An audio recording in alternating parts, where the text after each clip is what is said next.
Bhogapuram airport credit పై AP రాజకీయాల్లో మరోసారి మాటల యుద్ధం మొదలైంది.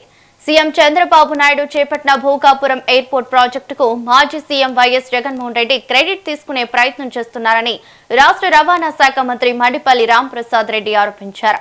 అన్నమయ్య జిల్లా రాయచోటిలో డోర్ టు డోర్ కార్యక్రమంలో పాల్గొన్న మంత్రి ప్రజల సమస్యలు తెలుసుకుంటూ సూపర్ 6 హామీల అమలుపై ఆరా తీశారు. రానున్న స్థానిక సంస్థల ఎన్నికల్లో కూటమి ప్రభుత్వమే విజయం సాధిస్తుందమంటున్న మంత్రి మండిపల్లి రాంప్రసాద్ రెడ్డితో మా ప్రతినిధి షబీర్ ఫేస్ టు ఫేస్. స్థానిక ఎన్నికలు సమీపిస్తున్న నేపథ్యంలో కూటమి ప్రభుత్వం రాష్ట్ర వ్యాప్తంగా దూకుడు పెంచింది. ఇవాళ రాయచోటి పట్టణంలోని 27వ డివిజన్ లో రాష్ట్ర రవాణా శాఖ మంత్రి Mandipalli Ramprasad Reddy door to door తిరిగి ప్రజల సమస్యలు తెలుసుకుంటూ 2 ఏళ్ల పాలనలో సూపర్ 6 హామీలు అందినాయా లేదా అని చెప్పి ప్రజలకు వివరిస్తూ ముందుకు సాగుతున్నారు. ప్రస్తుతం ఈ డోర్ టు డోర్ కార్యక్రమం గురించి మనతో మాట్లాడడానికి రాష్ట్ర రవాణా శాఖ మంత్రి మండిపల్లి రాంప్రసాద్ రెడ్డి ఉన్నారు. అన్న చెప్పండి, డోర్ టు డోర్ కార్యక్రమం నిర్వహిస్తున్నారు కదా, ప్రజల నుంచి ఎలాంటి సమస్యలు వస్తున్నాయి, వాటిని ఎలా పరిష్కరించబోతున్నారు? 2 సంవత్సరాలు పాలన పూర్తి చేసుకున్నాం. కూటమి ప్రభుత్వం చేస్తున్న అభివృద్ధి కార్యక్రమాలు అలాగే ఇస్తున్న సంక్షేమం విషయంలో ఎక్కడా రాజీ పడకుండా చేశాం. కాబట్టి ఈరోజు ఏ డోర్ టు డోర్ కార్యక్రమంలో మున్సిపాలిటీ పరిధిలో ఎక్కడికి వెళ్ళినా కూడా ప్రజలు బ్రహ్మరథం పడతా ఉన్నారు. దీనికి నిదర్శనం సుపరిపాలన. ఏదైతే చంద్రబాబు నాయుడు గారి నాయకత్వంలో ఈ రాష్ట్ర ప్రజలు ఆకాంక్షించి కూటమి ప్రభుత్వాన్ని గద్దెనెక్కిచ్చారో ఆ రోజులన్నీ ఈరోజు అనుభవిస్తున్నారు ప్రజలు కూడా. ముఖ్యంగా సూపర్ 6 ఏవైతే చెప్పామో అవన్నీ మున్సిపాలిటీ పరిధిలో అందినాయా లేదా అని తెలుసుకునేదానికి ఇది ఒక మంచి కార్యక్రమం. దీంట్లో తెలుగుదేశం పార్టీ కార్యకర్తలే కాకుండా బీజేపీ, జనసేన కార్యకర్తలు, నాయకులు అందరూ విరివిగా పాల్గొంటున్నారు. ఏ ఇంటి దగ్గరికి పోయినా కూడా ప్రజలు ఆహ్వానిస్తున్నారు. వాళ్ళకు అందుతున్న పథకాల గురించి అడిగినప్పుడు సంతోషం వ్యక్తం చేస్తున్నారు. వాళ్ళకి రేపు ఆ వార్డులలో ఏమేమి మౌలిక సదుపాయాలు కావాలో అవి కూడా మా దృష్టికి తీసుకొని రావడం జరిగింది. ముఖ్యంగా మున్సిపాలిటీ పరిధిలో కొత్త పెన్షన్లు, కొత్త ఇళ్ల నిర్మాణానికి వచ్చే 2 నెలల్లోనే రాష్ట్ర ప్రభుత్వం ఒక ప్రణాళికాబద్ధంగా ముందుకెళ్తుంది. తప్పకుండా పట్టణంలో ఎవరికైతే నిజమైన పెన్షన్ లబ్ధిదారులు ఉంటారో వాళ్ళు, అలాగే గృహాలు ఎవరికి కావాలో వాళ్ళందరికీ ఇచ్చేదానికి స్థానికంగా ఉన్న అధికారులందరికీ ఆదేశం ఇవ్వడం జరిగింది. మాతో పాటే మున్సిపల్ కమిషనరు, మున్సిపల్ సిబ్బంది, మా వార్డులకు సంబంధించిన నాయకులు, క్లస్టర్ ఇన్ఛార్జీలు, బూత్ కమిటీ సభ్యులు కూడా పాల్గొంటున్నారు. కాబట్టి అక్కడక్కడ ఏమేమి సమస్యలు ఉన్నాయో తక్షణం అక్కడే పరిష్కరించే విధంగా చర్యలు తీసుకుంటున్నారు. ప్రధానంగా కూటమి ప్రభుత్వంలో 2 ఏళ్ల పాలనలో ఎలాంటి అభివృద్ధి జరిగింది అనుకుంటున్నారు? మీ అందరికీ తెలుసు, సంక్షేమం అనేది ఏదైతే చెప్పామో ఈ రోజు రాష్ట్రంలో అందరికి ఇస్తున్నాం కాబట్టి ఈ ఆదరణ లభిస్తూ ఉంది. అభివృద్ధి విషయంలో ఎక్కడ రాజీ పడలేదు.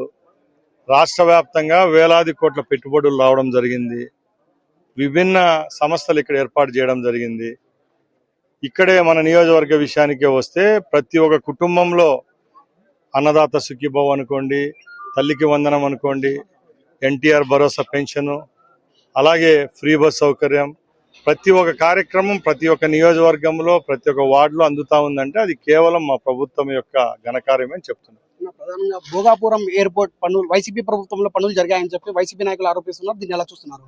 ముఖ్యంగా జగన్మోహన్ రెడ్డి గారు క్రెడిట్ చోరీ చేస్తాండ్రు. జగన్మోహన్ రెడ్డి ఇదే భోగాపురంలో ఎర్ర బస్సు రాదని చెప్పిన ఆయనే నిన్న ఎయిర్ బస్సు దింపే పరిస్థితి తీసుకొచ్చిన ఘనత మా ముఖ్యమంత్రికి, మా ప్రధానమంత్రికే దక్కింది. ఎందుకంటే ఆ రోజు భూములు ఎవరైతే భోగాపురం ఎయిర్పోర్ట్కి ఇచ్చారో వాళ్ళందరిని రెచ్చగొట్టి మీ భూములన్నీ ఎన్నికి ఇప్పిస్తానని చెప్పింది వ్యక్తి ఎవరు? జగన్మోహన్ రెడ్డి. ఈరోజు సుమారుగా 5 లక్షల మంది ప్రజానికం సమక్షంలో గౌరవ ప్రధానమంత్రి గారు, గౌరవ ముఖ్యమంత్రి గారు అట్టహాసంగా భారతదేశ చరిత్రలో ఎప్పుడూ లేని విధంగా భోగాపురం ఎయిర్పోర్ట్ జాతికి అంకితం ఇవ్వడం జరిగింది. అంటే దీనికి నిదర్శనం ఎవరు మాట మీద కట్టుబడి ఉన్నారు, ఎవరు మాట తప్పుతున్నారో ప్రజలే గ్రహిస్తున్నారు. జగన్మోహన్ రెడ్డి మాట నమ్మే పరిస్థితిలో ప్రజలు లేరు. జగన్మోహన్ రెడ్డి పార్టీకి సంబంధించిన కోటరీ సభ్యులు ఏదో ఒక రాజకీయం చేయాలి, ప్రతి ఒక్క విషయాన్ని రాజకీయం చేయాలి. అది తప్పక ప్రజలకు మంచి చేద్దామనే తపన అయితే ఎక్కడా లేదు. ప్రధానంగా స్థానిక సంస్థల ఎన్నికలు సమీపిస్తున్న నేపథ్యంలో కూటమి ప్రభుత్వం ఎలా కైవసం చేసుకుంటుంది అనుకుంటున్నారు? స్థానిక సంస్థల ఎన్నికల కోసం ఈ రోజు మేము డోర్ టు డోర్ క్యాంపెయిన్ చేయడం లేదు. స్పష్టంగా చెప్తున్నాం. డోర్ టు డోర్ క్యాంపెయిన్ అనేది 2 సంవత్సరాలు పూర్తి చేసుకున్న తర్వాత ప్రజలకు ఇంకా ఏమైనా మిగిలిన ప్రోగ్రామ్స్ ఏమైనా అందాలా లేదని మమ్మల్ని మేము టెస్ట్ చేసుకునేదానికి ఈరోజు ప్రజల్లోకి వెళ్తా ఉన్నాం. ఏ క్షణాల్లో ఎన్నికలు వచ్చినా కూడా గ్రామ స్థాయి నుంచి పట్టణ కౌన్సిలర్ స్థాయి వరకు అన్ని సీట్లు కైవసం చేసుకుంటాం. ముఖ్యంగా మా నియోజకవర్గం విషయానికి వస్తే ఈసారి మున్సిపాలిటీనే కాదు 6 మండలాలు అన్ని సర్పంచ్ జెడ్పీటీసీ ఎంపీటీసీ స్థానాల్లో తెలుగుదేశము కూటమికి సంబంధించిన అభ్యర్థులు గెలుస్తారు. ఎందుకంటే మేము చేసిన అభివృద్ధి సంక్షేమం ప్రజల ముఖాల్లో వాళ్ళ యొక్క మనసులో చిరస్థాయిగా నిలిచిపోయింది. రేపు వచ్చే 5 ఏళ్ళు కూడా చంద్రబాబు నాయుడు గారే ముఖ్యమంత్రిగా ఉంటారు. ఇంత కూటమి ప్రభుత్వ 2 ఏళ్ల పాలనలో సంక్షేమ అభివృద్ధి 2 కళ్ళు లాగా ముఖ్యమంత్రి నారా చంద్రబాబు నాయుడు ప్రజలకు పరిపాలన అందించారని చెప్పి రాబోయే స్థానిక సంస్థల ఎన్నికల్లో తెలుగుదేశం పార్టీ జెండా ఎగురవేసి తీరుతామని చెప్పి రాష్ట్ర రవాణా శాఖ మంత్రి మండిపల్లి రాంప్రసాద్ రెడ్డి తెలుపుతున్న పరిస్థితి. కెమెరా పర్సన్ హైదర్తో షబ్బీర్, మెట్రో టీవీ న్యూస్, ఉమ్మడి కడప జిల్లా.